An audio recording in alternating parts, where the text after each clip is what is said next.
Tuit del periodista Orlando Avendaño. Algo debe quedar claro. Sí, el fracaso en Afganistán es culpa de todos los presidentes, desde el 2001. Pero lo de estas últimas horas tiene un responsable y es Biden.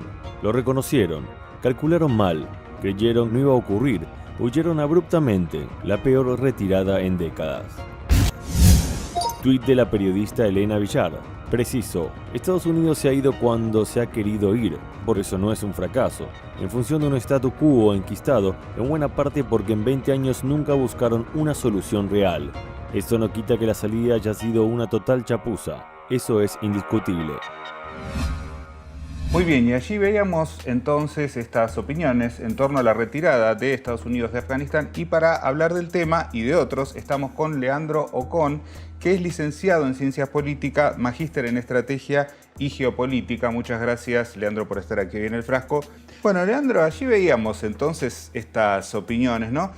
¿Vos considerás que la retirada de Estados Unidos, la invasión, ¿no?, estos 20 años, y su retirada ha sido un fracaso o, digamos, teniendo en cuenta esto del complejo armamentístico industrial, no lo fue tanto?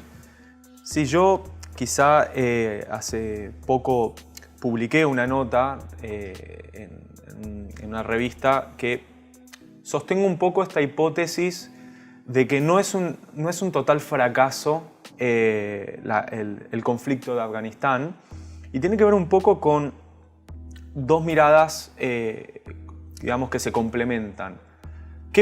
¿Cuál es el objetivo estratégico que llevó a Estados Unidos a Afganistán? Que eso es muy difícil de saber porque son objetivos políticos, a veces se dicen y a veces no. Y en segundo lugar, ¿qué quedó de Afganistán y cuál es la relación que hoy tiene Estados Unidos con Afganistán? Y en primer lugar, Estados Unidos, cuando fue a Afganistán, tenía un objetivo declarado: la guerra contra el terrorismo, la guerra contra las drogas. Afganistán es uno de los principales países productores de opio en el mundo, que es para hacer heroína. Ahora, en los últimos años, se volvió uno de los principales productores regionales de metanfetamina, algo que ya vienen detectando en los últimos 3 años. ¿Y qué tiene Afganistán de geopolíticamente interesante? Bueno, que está situado en un lugar en el mapa mundial que es estratégico en el sentido de es un punto en el medio entre el crecimiento de las dos grandes potencias o las tres grandes potencias. Entonces, tener un pie ahí en Medio Oriente te da algo. Ya pensar Afganistán disociado del contexto geopolítico y de las ganancias que pudieron haber tenido los norteamericanos producto de esa guerra, ya me parece que es importante contemplar multidimensionalmente este fenómeno. Por el otro lado, ¿qué ganancias tuvo durante y que puede llegar a conservar? Las grandes empresas que hoy quizá todavía existen en Afganistán son norteamericanas. Empresas que tienen más de 10.000 empleados en Afganistán. Y me hace pensar, digo, de todos los recursos que ya obtuvieron, bueno, quizá la guerra técnicamente, militarmente se puede pensar que se perdió, pero por ahí económicamente no. Y si pensamos quizá la guerra también como parte de la economía política de Estados Unidos, yo me pregunto qué ganó y qué perdió, ¿no? Entonces, y por el otro lado, voy con 2 datos firmes.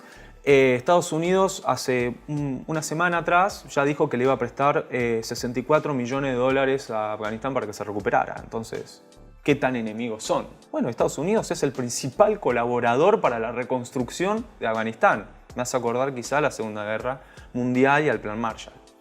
Leandro, también mencionabas por allí el tema del opio, ¿no? Y que es algo que ha crecido durante la permanencia de Estados Unidos. Ahora, lo trasladamos a Colombia.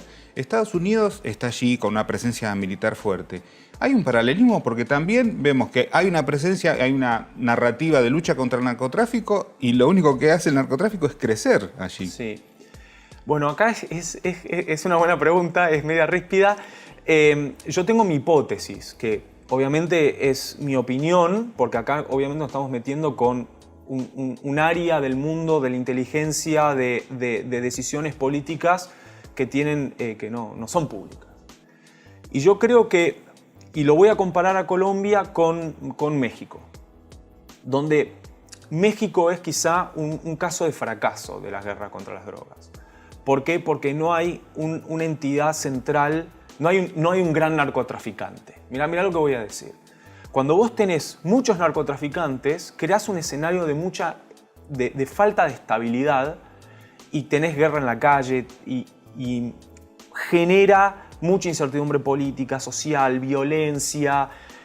En cambio, cuando uno piensa en Colombia, y esto creo que fue una de las grandes lecciones de Estados Unidos cuando murió Pablo Escobar, era que Pablo Escobar, por un lado, era un monstruo, digamos, a la perspectiva, digamos, occidental, digamos, no narcotraficante, pero quizá era una alternativa que es mejor y más manejable tener uno con quien hablar, uno con quien dialogar, uno con quien enfrentarse, que estabiliza jerárquicamente el proceso del narcotráfico versus tener el escenario de México. Y entonces yo me pregunto, ahora la responsabilidad es de los talibanes. Entonces ahora es más fácil, porque yo no soy ahora el responsable de que eso funcione bien. Ahora tengo un gobierno que le doy la autonomía para que lo administre. Bueno, vos sos el responsable. Entonces ahí es de los peores escenarios. Y los talibanes apenas asumieron, sí le pusieron hincapié al tema del narcotráfico, declarando que no iban a ser un narcoestado. ¿Qué me están diciendo? Vamos a combatir el narcotráfico. Se están ajustando a la guerra contra el narcotráfico. Por lo menos eso es lo que declararon. Leandro, te invito a ver la siguiente noticia, que es algo, digamos, vinculado a lo que pasó en las últimas semanas. Fíjense. Francia y Estados Unidos abren su crisis más profunda desde la guerra de Irak. Bueno, Leandro, ¿qué lectura haces acerca de esta traición, ¿no?, que dice Francia sentir a partir de esta compra de submarinos, ¿no?, que le iba a hacer Australia y finalmente optó por Estados Unidos? Bueno, Francia tiene un historial difícil en sus cumplimientos. A la respuesta de eso, una referente rusa le recordó a Francia algo similar que le habían hecho los franceses a ellos. Entonces, permite demostrar algo que es interesante, y es a quiénes le compras, quiénes son tus aliados estratégicos, quiénes no son tus aliados estratégicos, porque es un compromiso de largo plazo, implica un cumplimiento, implica saber no solamente que el producto sea importante, sino tener una mirada geopolítica.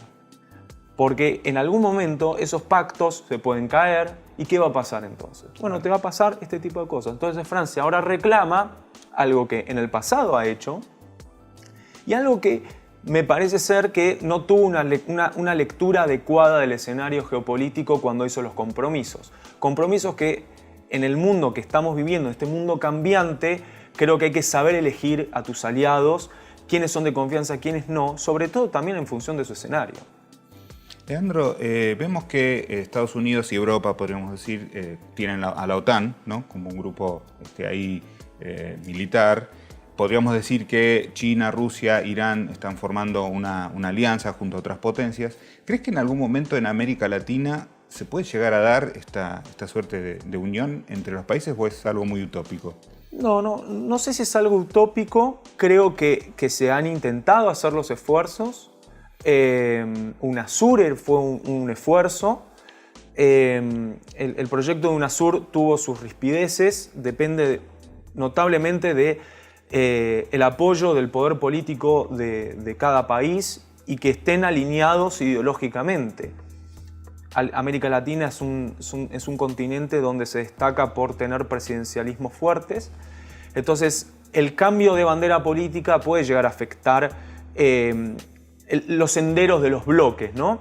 Habrían que solucionar primero antes de pensar quizá una alianza al mediano y largo plazo. Pienso en la Antártida, pienso en áreas de conflicto donde no hay una actitud unificada por parte de todos los países. Leandro, por último, vamos a hablar de las redes sociales, ¿no? Este fenómeno que cuando nació quizás uno pensaba, bueno, que podía ampliar la multiplicidad de voces y que todo el mundo podía expresarse y demás.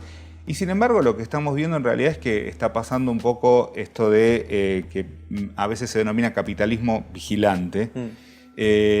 ¿Vos cómo ves este tema? O sea, ¿las redes sociales fomentan la multiplicidad de voces o en realidad son usadas para manipularnos?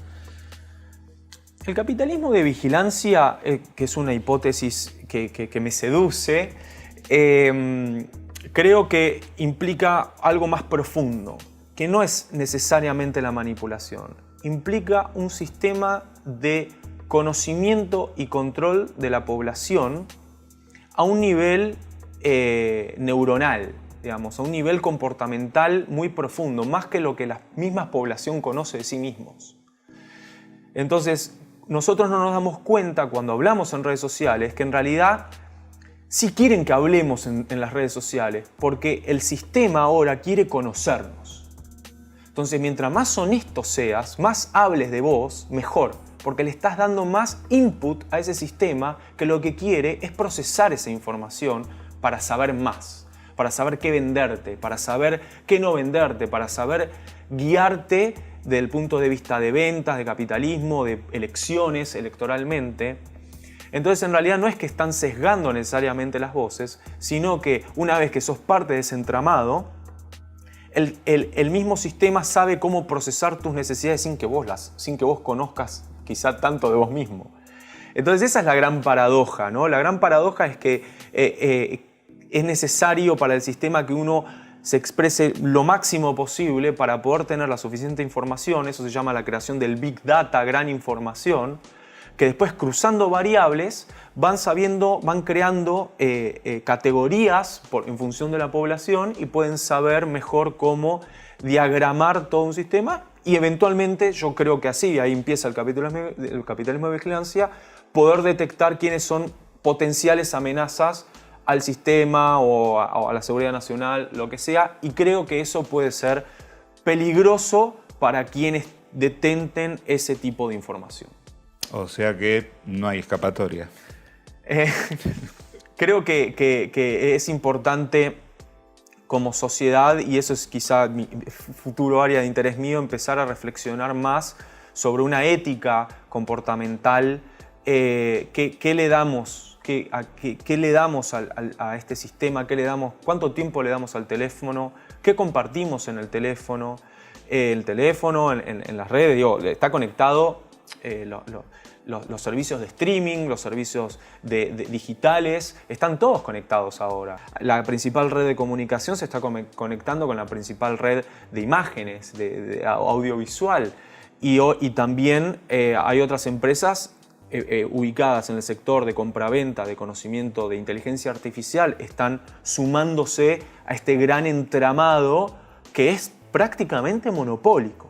Es prácticamente monopólico. Leandro, muchísimas gracias por haber estado aquí hoy en El Frasco. No, muchas gracias por invitarme.